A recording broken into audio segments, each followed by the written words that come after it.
Kita ada sidang bersama ini kerana beberapa minggu kebelakangan ini nampak ada satu peningkatan propaganda baru tentang ancaman teroris, pengganas dan pelampau kumpulan nak tegakkan negara Islam dan menjala ke universiti, kemudian guna Arab yang ditahan, yang dikeluarkan, yang telah dihantar pulang.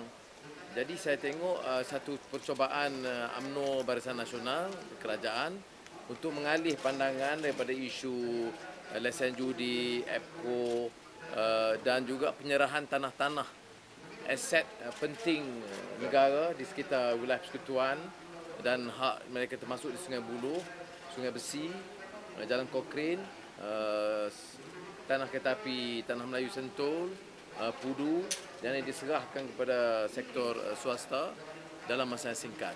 Ini tidak dibahaskan tetapi cuba ditakut-takutkan. Kita berpendirian soal sikap pelampau, keganasan dalam apa corak pun tidak boleh dipertahankan dan harus diambil tindakan tegas. Tapi mesti ikut jalan undang-undang. Mana buktinya? Mana kegiatannya? Kalau benar masalah itu begitu sengit, bagaimana ya orang Arab yang ditahan itu dihantar pulang tanpa apa-apa pendakwaan. Jadi sebab itu kita nak beritahu awal supaya rakyat jangan terpedaya dengan percobaan pimpinan UMNO Barisan Nasional mengalih pandangan daripada isu besar dalam negara dan kemudian untuk menakutkan rakyat, menimbulkan ketegangan baru. Ini peringatan kita supaya kerajaan kalau benar sesi parlimen masih ada, bentang maklumat ini di parlimen. Biar kita tengok buktinya dan kalau benar apa-apa keterangan yang wajar kita dukung, kita sokong.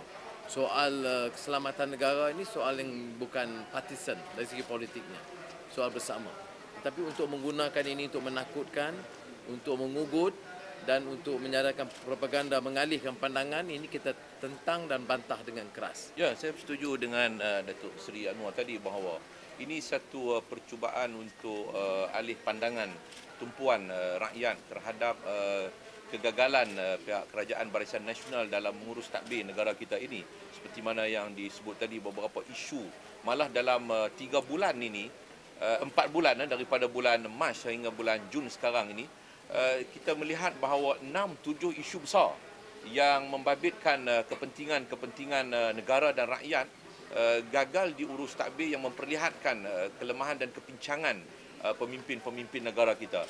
Jadi saya menganggap bahawa yang diumum oleh Tan Sri Musa Hassan khususnya selaku Ketua Polis Negara ialah satu percubaan untuk menjaga kepentingan, melindungi kepentingan politik UMNO dan Barisan Nasional dan cuba untuk menimbulkan ketakutan di kalangan rakyat. Saya nak tanya bahawa Tan Sri Musa, kalau ia benar merupakan isu keselamatan, apa perlu untuk nak diumumkan kepada media, kepada publik? Dia ambillah tindakan.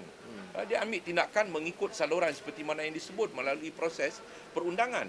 Tak perlu nak diumumkan.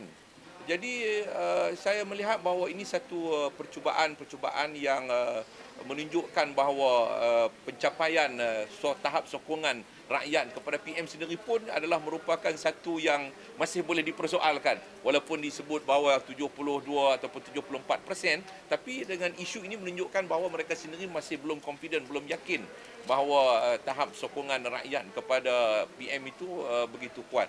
Dan satu perkara lagi, saya menganggap bahawa adakah ini satu percubaan Tan Sri Musa Hassan untuk terus mengekalkan kedudukan beliau sebagai Ketua Polis Negara untuk nak memperlihatkan kepada PM bahawa dia diperlukan untuk melindungi kepentingan politik UMNO dan BN.